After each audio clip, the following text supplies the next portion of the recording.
Final Fantasy XI is an insanely content-rich MMO, set in the world of Vana'diel, and it has seen multiple expansions and add-ons over its 23 years of service. The game itself is often described by its player base as being incredibly difficult due to its lack of handholding and tutorials. But underneath its complexities is one of the most enjoyable MMOs I've played in recent years. As of this video, I have worked my way through 3 of the major expansions and dipped my toes into the endgame, with my total playtime being somewhere around 320 hours. Even with that amount of time, there is still a massive amount of content I have yet to touch. So after playing this game for that many hours, I wanted to talk about the game itself, how it plays, and if it's worth your time in 2025. So without further ado, ladies and gentlemen, I am a Goth Elf, and today I'm going to tell you about Final Fantasy XI. Sit back, relax, and enjoy. Released back in 2002, Final Fantasy XI is one of the oldest MMOs to still be up and running today. It was also Square Enix's first MMO and would be a major inspiration for Final Fantasy XIV, with the 1.0 version of Final Fantasy XIV being very similar in gameplay to Final Fantasy XI. Following the wildly successful release of Final Fantasy X in 2001, Final Fantasy XI released on the PlayStation 2 in Japan and for Windows later the same year. It was the very first game to ever include crossplay between a console and a Windows PC, and a few years later, it would also make its way to the Xbox 360. But eventually, the PlayStation 2 and Xbox versions would be shut down. And a fun fact, Final Fantasy XI was also the last PlayStation 2 server running, and Sony didn't shut it down until 2016. Today, you can only play the game on Windows PCs, but there exist 3 versions of the game. There is the version maintained by Square Enix and is the same game that launched back in 2002 with all of its updates, and this is known as the retail version. And from what I could find, it still has about 100,000 active accounts to this day. 2 other private servers also exist, which are Horizon 11 and Cat's Eye 11. Each private server has its own dedicated team who manage updates and balance patches separate from Square Enix, with the goal of maintaining a specific era for the game when the level cap was only 75. For this video, I played strictly on the retail version. Now, before we dive into the game itself, you need to first get the game installed and set up an account, which is significantly easier said than done. Most MMOs today don't require a ton of steps to run, and you can go to a game's website, set up an account, and download the launcher, or simply go to Steam and click download. And after that, you're ready to go. But being from 2002, getting Final Fantasy XI installed today and set up is no easy feat. First, you must purchase the game. This can be done through Steam, Square Enix's store, or from a third party such as Amazon. But I would highly recommend the Steam version, as this can simplify the process somewhat. But if you don't get it through Steam, or simply want to download the launcher, we must go to the website for the official online service, known as Play Online. And isn't it beautiful? A gorgeous, unoptimized website that doesn't scale to modern resolutions, a glaring lack of security certificates, and a layout that brings you straight back to early 2000s website design. But once here, we can navigate to the website's download page and find out that it wants us to install 5 separate files. Yes, seriously 5. Why do I need 5 files? Turns out 1 is the exe, and the other 4 contain the actual game's data. So if you download from here, you would grab all the files, have them in the same folder, and then run the exe, and it should theoretically work. But that's just the installation file. This exe just installs Play Online, which is the game's launcher, which then will have its own set of updates and installations once you run it. But you then also have to create your account and connect your game key to said account, which is where this process gets incredibly frustrating. Here is the window for adding an account in the launcher, which isn't where you actually create your account. That is done separately online, and you have 2 accounts, but the game doesn't tell you this at all. You'll need a Play Online account and a Square Enix account. And if you've played Final Fantasy XIV, you have a Square Enix account. And there's no tooltips for any of this when you hover over anything in this window. This is one of the major reasons that this game is infamously annoying to install and set up. I had to resort to using a YouTube tutorial to finish this process. But once you actually get Play Online installed, updated, an account created, your key linked, and the actual game updated, which happens after you hit play later on, you are actually ready to play the game. And if you used to play Final Fantasy XI, prepare for a wave of nostalgia as we hit the play button.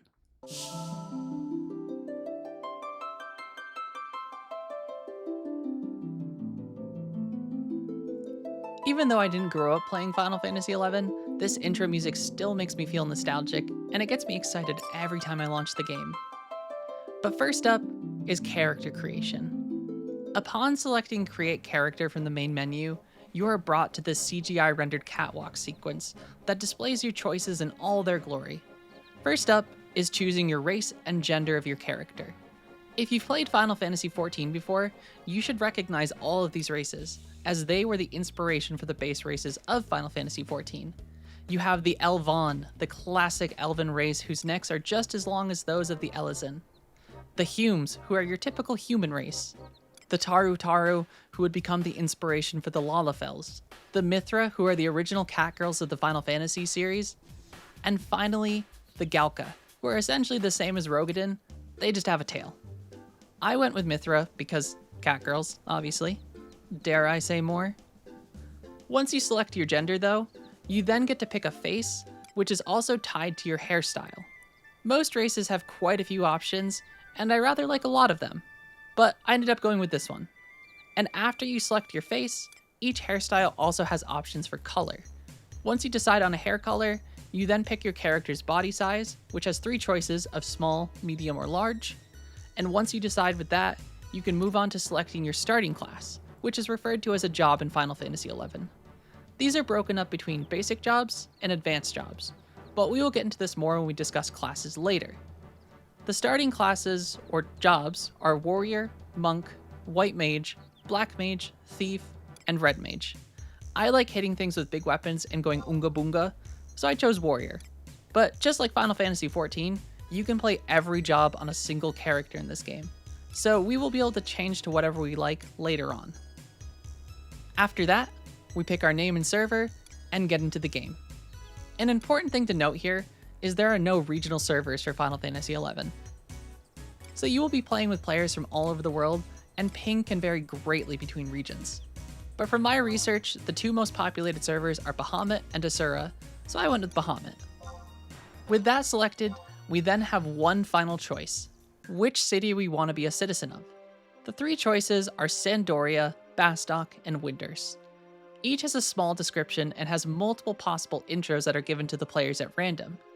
Sandoria is the home of the Elvan and was once the dominant power of the world. Its strength came from its legions of chivalrous knights, but after suffering defeat after defeat in recent wars, their influence has waned. Bastok is the home to the Humes and the Galka, and it's a city of industry who has become a rising power due to the invention of guns. Winders is the home of the Mithra and Taru Taru, and it's a lush city in a tropical region that is focused on magic and scholarly pursuit. I went with Sandoria, as the city originally reminded me of Castletown from Legend of Zelda Twilight Princess, and the graphics overall are very reminiscent of that era of JRPGs from the early 2000s, and despite their age, they actually look quite nice still. But now that we've selected the city, you get an introduction to that city played out in some cinematic panning shots of the city itself. These can vary depending on which intro you are given, because for each one, there are multiple. The intro itself is a start to the city's storyline, as each city boasts its own unique story. But don't worry, you can become a citizen of other cities and experience them all if you wish. And eventually it's recommended to do so because there's buffs that come with becoming a citizen and doing the storyline for each city.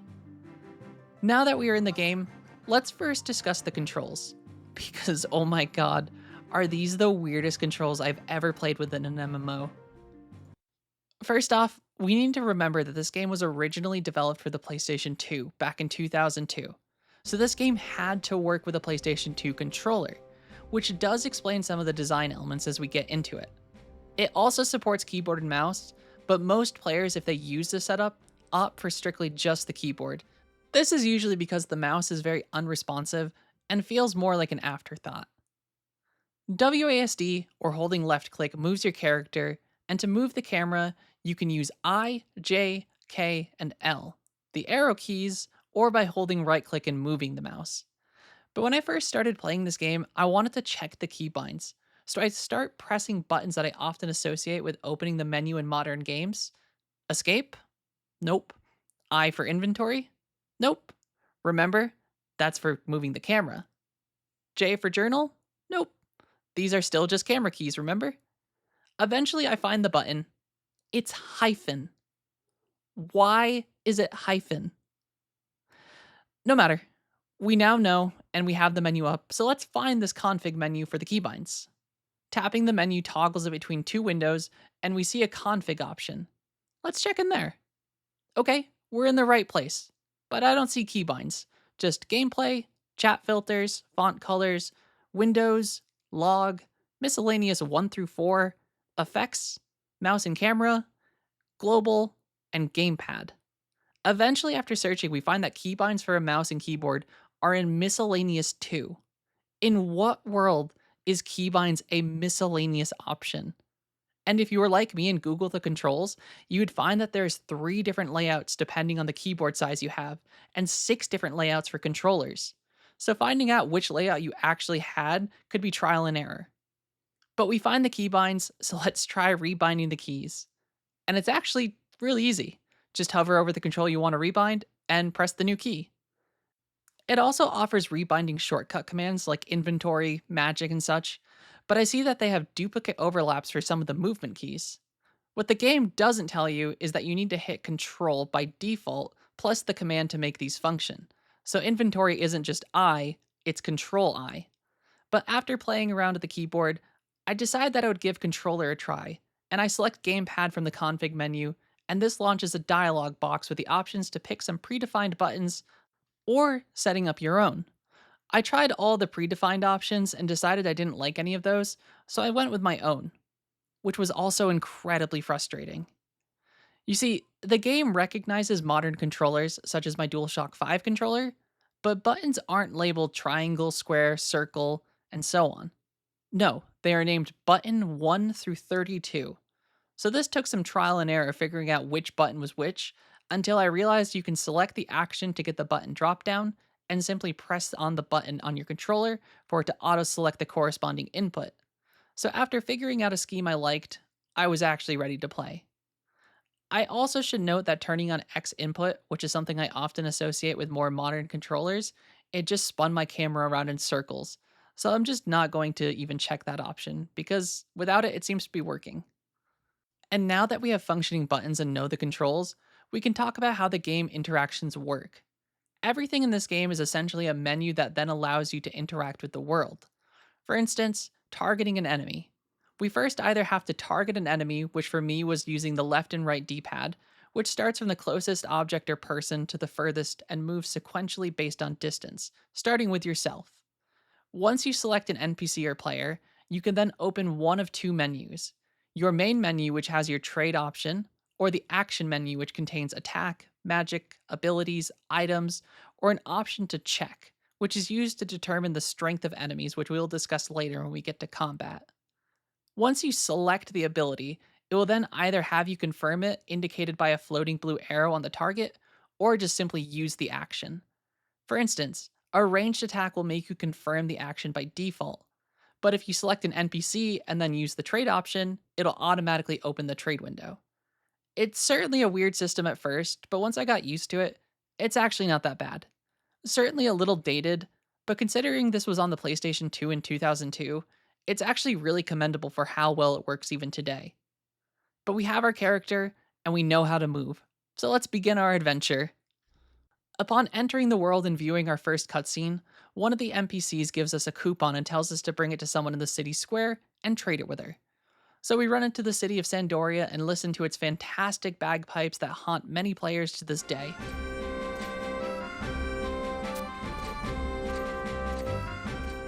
I personally really like it because it just brings me back to this era of gaming. But despite the age of the game, it still looks rather nice due to just how stylized it is. It never went for a hyper-realism look, and I'm personally always a fan of this because I think it just lasts longer. And while looking at the world, I noticed that the aspect ratio is wrong despite having it set to the proper 16:9 before. So if you're just starting out, I recommend going to Config, Gameplay, and changing the aspect ratio from 4:3 to 16:9. Unless you're still playing on a square monitor. But you do you. But we eventually find the NPC and highlight her with the D-pad and open our menu and select Trade. This opens a window that then allows us to select items from our inventory. We select the Adventurer coupon, and the NPC gives us 50 gil, which is the currency of Final Fantasy XI and all other Final Fantasies. But she then tells us to go speak to a guard at the southern gate, which is where we just came from. So we walk back to where we were and speak with the NPC here, who will act as the very limited tutorial, if we can even call it that. Something that frustrates me about this tutorial is that it doesn't actually tell you any of the keys to do half the things it wants. It doesn't tell you how to target an NPC or how to open your menu, and as I said before, was frustrating to say the least. But we are here and she tells us to go talk to another guard, who then gives us Signet, which is a status effect that allows us to get crystals from enemies we fight and accumulate points that we can spend to purchase some useful items, such as EXP rings, and a warp ring, which becomes incredibly useful later on, as it allows us to warp back to our home point, sort of like the home teleport in RuneScape. Teleportation is somewhat limited in Final Fantasy XI, especially early on, and even with the many quality of life updates, we still take everything we can get. After getting Signet though, the tutorial instructor finally sends us out into the world to fight our first monster and learn a weapon skill, which she says happens when our weapon proficiency hits 5. So we exit the city gate, and adventure awaits. So now this is a great chance to talk about combat. Combat in Final Fantasy XI is interesting. It starts out incredibly simple as in most games. Oh wait, we don't have a weapon equipped, so we need to fix that. We open our main menu, find the menu labeled Equipment, and this opens up a window that shows all of our available gear slots, which currently just has our outfit equipped. Hovering over main hand and selecting it opens a window that shows all of our available weapons to equip, and we just have a sword, so we equipped it. Now that we have a weapon, we can fight our first enemy, a rabbit. Combat in Final Fantasy XI starts out as basically just auto attacks, and the speed of your auto attacks vary depending on your stats and the type of weapon you are using. Typically, the larger the weapon, the slower your attack speed. With a sword, it's a moderate attack speed, so you just stand there until you killed the mob you're attacking.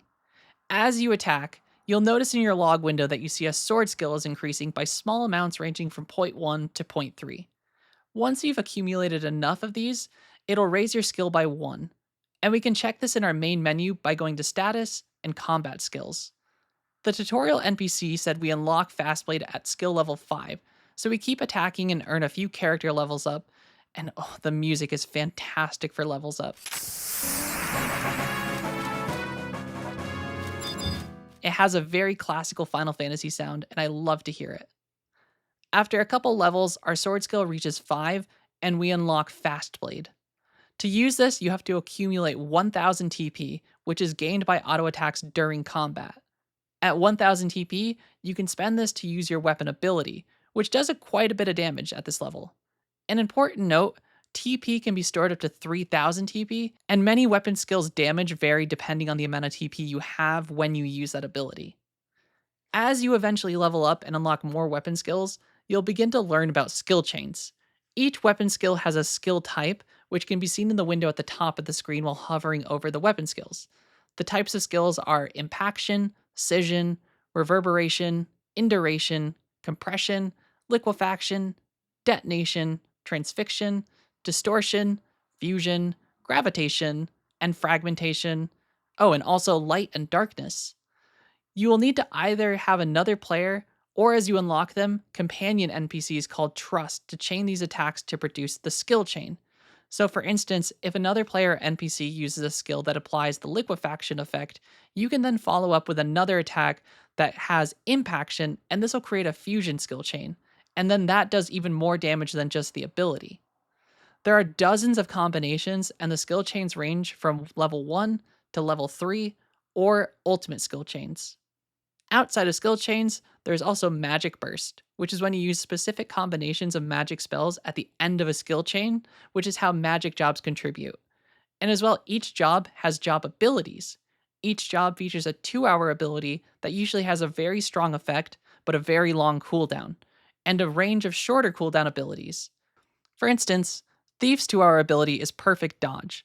That gives you a 100% dodge rate for a short amount of time, but its cooldown is 2 hours. But they then get abilities like Mug, Flee, or Hide, which are on significantly shorter cooldowns ranging from 2 minutes to 5 minutes. Combining abilities with skill chains becomes the core loop of combat, and auto attacks simply serve the purpose of refilling your TP. But if this is overwhelming yet, just wait, because it gets more complicated. At level 18, you can undergo a quest to unlock support jobs, which allow you to multi-class. So for instance, you can play as a warrior, but have a sub job as a white mage. The support job is half your main job's level, but you get access to the stats and skills of that job up to the level. So for instance, if your warrior is level 20, your white mage can be up to level 10, assuming you level it up enough. This creates some incredibly unique options for job combinations, and there's no restriction on those combinations. Some aren't optimal, but you can really just have fun with it and go wild with build ideas because there are so many jobs you can unlock.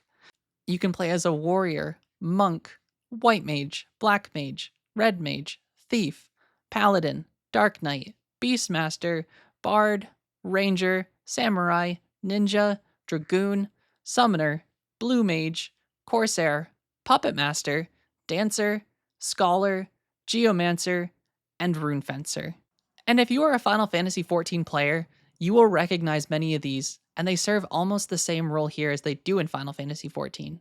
For instance, paladins are usually a tank, white mage is a healer, and black mage is a DPS. And yes, the holy trinity of tank, healer, DPS exists here. But the subjobs allow you to branch out and create some unique combinations.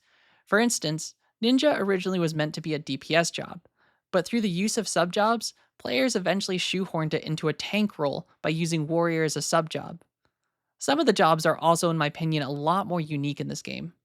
For instance, Dragoon in this still has a lot of abilities focused around jump attacks like in Final Fantasy XIV, but it's also a pet class that allows you to have a pet wyvern who has his own attacks, or a bard who gets access to a range of instruments that have dozens of songs that can each apply buffs or debuffs to the party or enemies.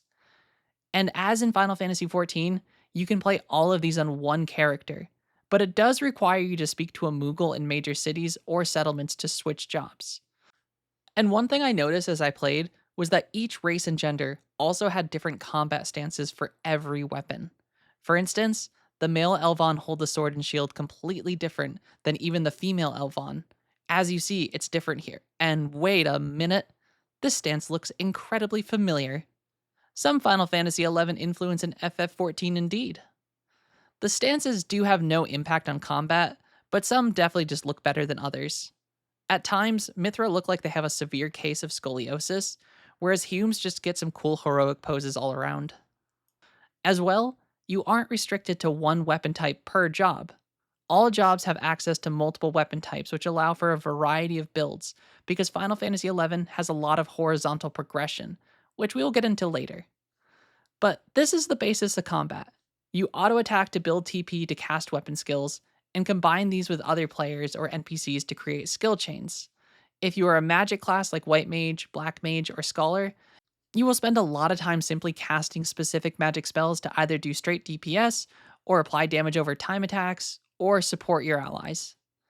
The combat itself does start off incredibly simple, but by endgame, it gets way more complicated and requires coordination as enemies will have massive health pools or unique effects that require you to work around them.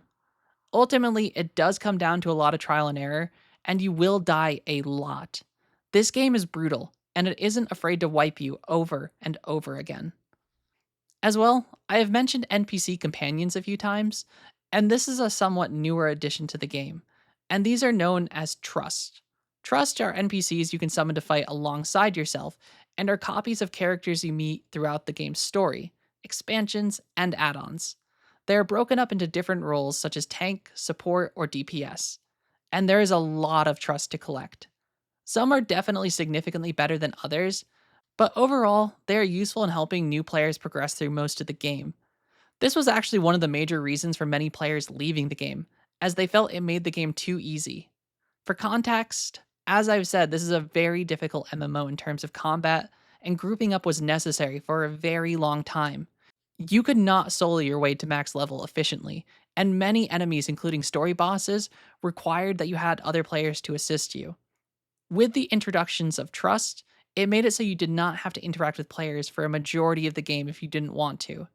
This, along with some balance changes that made leveling easier, prompted some players to even create their own versions of the game that I mentioned earlier, Horizon and Cat's Eye. These private servers are both very active and are centered around the more classical experience of Final Fantasy XI, where you need to group up with other players. I can certainly see why some people might get frustrated by these quality of life updates, as it did fundamentally change the game. But from my experience, there wasn't really many players in the early game anymore. So without trust, I likely would not have been able to progress as fast as I did. I didn't need to wait around forming parties to work on the story. I could simply hop on, summon my trust, and play the game. There are a couple fights that do require players, as the mechanics do get too complex for the trust to handle, but overall, I think it made it a way more enjoyable experience for me. But let's move on to what the progression is like in Final Fantasy XI. In MMOs, we have two types of progression: vertical and horizontal. Vertical progression is often how you would describe games like World of Warcraft or Final Fantasy XIV, where the sole focus of progression is on a stat increase for both the character and your gear. The system is tried and true, and many people enjoy it. But I find that in many games that focus on vertical progression, it often makes early game items or areas useless because the stats don't stand up to end game items. In horizontal progression, there is often a reason to go back to areas or locations, even if you outlevel them, because there are items or buffs that can still benefit a high level character. Just because new gear comes out, it doesn't necessarily replace gear currently in the game, and Final Fantasy XI is a great example of this. Though as time has gone on, it does have some vertical progression added in, but it's not the sole form of progression in the game. To start, you have your main level, which is capped at 99 in retail, and your combat skills, which each job has different limits for each weapon they can use. For instance, some jobs can use a katana, but can only raise their skill with it so high, whereas samurai can raise it significantly higher, meaning they will deal more damage and hit more frequently, using that specific weapon type. And combat skills aren't just for weapons. There's also skills that raise incrementally for evasion, parry, healing magic, and many more. At level 75, you also unlock the ability to earn limit points, which are earned at a 1-to-1 ratio. But you have to choose between EXP or limit points, unless you are at 99, which in this case it'll automatically roll over. You can then spend limit points to increase things like critical rates, max HP, or increase the cap for combat skills. At 99, you then also unlock master levels, which will increase your stats every time you level. Each job levels these separately, and they can take a very long time to max out. Outside of this, players will often farm specific mobs or content to acquire items to help create different sets of builds. The game features a macro system and an equipment system similar to Final Fantasy XIV, so you're able to create an equipment set and have a macro to swap that out on the fly, so you can either buff a specific ability with an item or have more utility.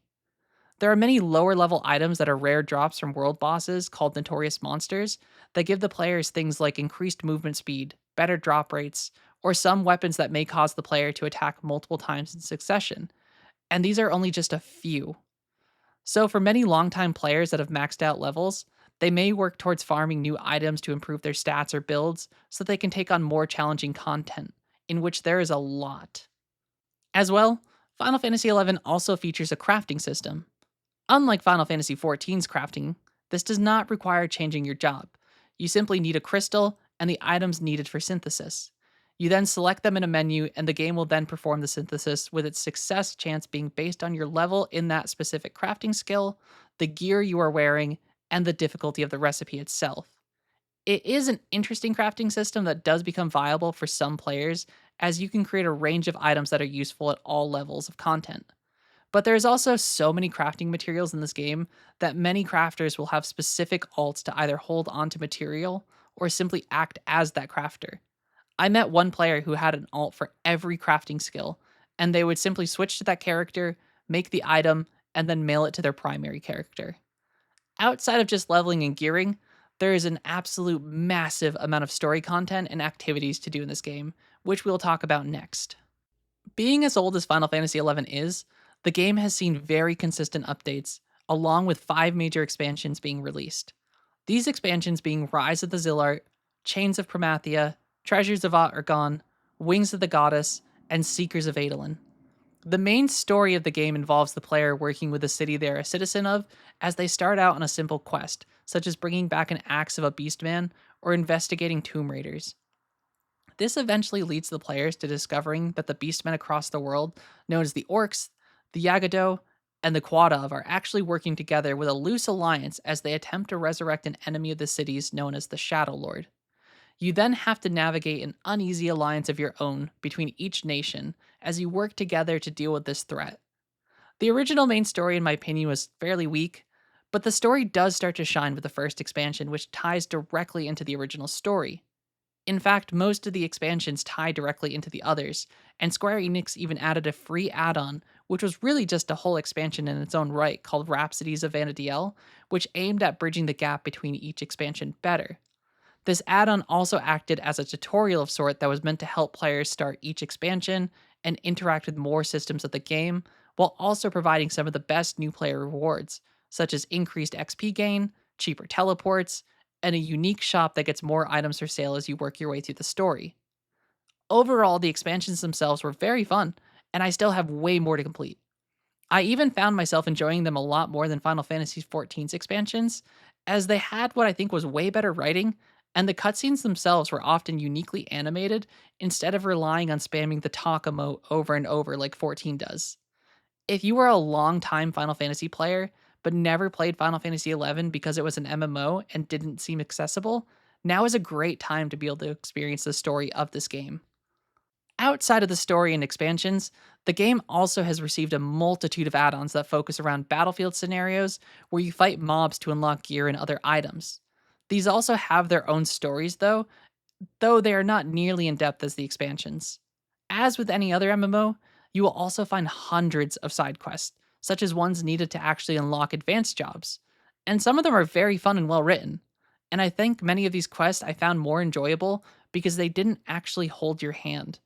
There is a fantastic amount of community guides for questing, but even with those, the game takes you on a proper adventure that often requires preparation and will lead you through challenging fights and unique scenarios that will often have you learn valuable lessons through them, such as the fact that you don't actually have all the maps for every area when you start the game. You actually have to purchase maps for new zones as you go. On multiple occasions, I found myself adventuring into a new area to only realize I don't have the map, which could make navigation incredibly difficult. And I really should speak on other aspects of difficulty in this game because it really is one of the most challenging MMOs I have ever played. Now, some veterans of Final Fantasy XI might watch this and think, huh, this game isn't difficult anymore. They made it too easy. But I'd still say they are wrong. Sure, the game is easier than it was back in the day, but even with trust, you will fight incredibly tough enemies that can wipe your entire party if you're not prepared, due to massive health pools or finding out that the enemy can silence your whole group and you don't have any potions to cure silence. So without heals, down you go. And when you die, you don't just die and warp back to your home point. Oh no, you also lose experience and can even level down. So if you die with 1 XP into level 90, you will then go back to level 89. This can mean if you geared yourself out with new equipment for level 90, you can no longer wear that gear. So hopefully you didn't sell your old stuff. But combat isn't the only challenge. Exploration can be difficult too because the world is massive. And until you unlock fast travel points in cities, which is a newer quality of life, you have to actually walk there. Or take a boat. And the boat isn't just a place you can go and automatically zone into its connecting area. No, it runs on a schedule. So if you make it to the docks for a specific route, you might wait 10 to 15 minutes for the boat to actually arrive, and then you actually have to wait for the boat to set sail to the new region. But thankfully, you can fish while you do this, which is actually kind of fun. Some quests even require you to be on certain boats at specific times in game so you can fight a specific enemy. But most of all, the most difficult thing about this game is the lack of tutorials and handholding. It quite literally just throws you into the world without any real explanations of any systems, and if you were like me and were being stubborn because you wanted the vanilla experience, then it can be incredibly rough. I didn't know about fast travel systems they added with waypoints. I didn't know about EXP rings actually having to be activated instead of just being equipped. I didn't know about the challenges you could do to unlock bonus XP, items, and new trusts. I didn't even know about trust at first because the game doesn't tell you. I quickly learned that I would either need a guide or help from other players for a lot of things. So, if you were watching, a huge shout out to Morganthaw and Ariston who made my adventures in Vana'diel possible. Thank you again for all your help. And these are just some of the challenges of the game. Magic spells have to be learned by purchasing scrolls, which can be incredibly expensive. Healing isn't automatic. You actually have to sit in place using a specific action to recharge your health and mana. And there is no quest markers. Your quest log doesn't even track the information you get from NPCs. I found myself actually using a notebook to write down information. Right? In 2025, I was actually writing down stuff for quests. But the difficulty of this game also led me to seeing how incredible the community of this game is. I have played a lot of MMOs in my life, and very few games have I walked away from and said to myself, wow, what a lovely group of people. In fact, a lot of times it's more of, what did I just witness? I'm looking at you, Baron's chat. But in Final Fantasy XI, everyone I interacted with was incredibly kind and helpful, often going well out of their way to help me with quests or just showing me where things were in the world. People actually just wanted to help for the sake of helping, which is a wild thing to experience in an MMO in 2025. No one asked for monetary compensation or anything of the sort. Shouting in chat asking for help crafting an item, I was met with dozens of people offering their assistance who would even then give me pointers on things I could do next or just general tips about the game I might have overlooked. And because this game isn't region-based, I even found myself interacting with players who I didn't share a common language with, and we were able to communicate and work together via the game's translation system, which has pre-written phrases that get translated into each person's language. When I was out leveling, players would stop and heal me or offer to help me power level, or even come and res me if I died. And because the player base of this game is so small, I started to recognize players as I was out exploring, and despite never speaking to each other, we would still wave to each other. It felt like there was a shared camaraderie between most people because at the end of the day, we all enjoyed playing the same game. And having veterans treat new players with kindness and patience was a wild thing after coming off of playing World of Warcraft. It made me want to actually keep playing this game. It is genuinely one of the best experiences I have had interacting with other players in an MMO. And now to answer the question posed in the video's title, should you play Final Fantasy XI in 2025? I would say yeah, probably, if you like MMOs, and maybe are looking for something new or challenging. Now, this game isn't for everyone, but for those that either played it when they were younger or have thought about playing it to experience a mainline Final Fantasy story that they may have missed because it was an MMO, it is an incredibly fun experience that offers a lot of content. And even if you are just looking for a new MMO to try, this game, in my opinion, is a hidden gem once you actually get into it. Yes, it is incredibly difficult at first. Yes, the game doesn't explain things well. Yes, it is difficult to install and create an account. Yes, you will die a lot. Yes, you will get lost often, but it has so many unique and fun systems that you just don't find in any other MMOs today. And because of the incredibly active community this game has, it isn't going anywhere in the near future. In fact, with the new raid series in Final Fantasy XIV's newest expansion being centered around Vana'diel, it only feels like Square Enix is ramping up the advertising of this game to get new players into it. Overall, it is an incredibly deep MMO with enough content to keep you entertained for years, and I had a ton of fun with it and plan on continuing to play it. It's not a perfect game, but it's definitely a very enjoyable experience. And yeah, that's all I have to say about Final Fantasy XI. If you have any questions, feel free to leave a comment and I'll do my best to answer, or feel free to share your experience about this game. And if you have made it this far, a huge thank you for watching. If you aren't already, please consider dropping a like on this video and subscribing. Click the bell icon to be notified about all my future videos. As well, I stream over on Twitch, so feel free to stop in and say hi or ask any Final Fantasy XI related questions. More information can be found in my bio. Thank you again, and have a wonderful day.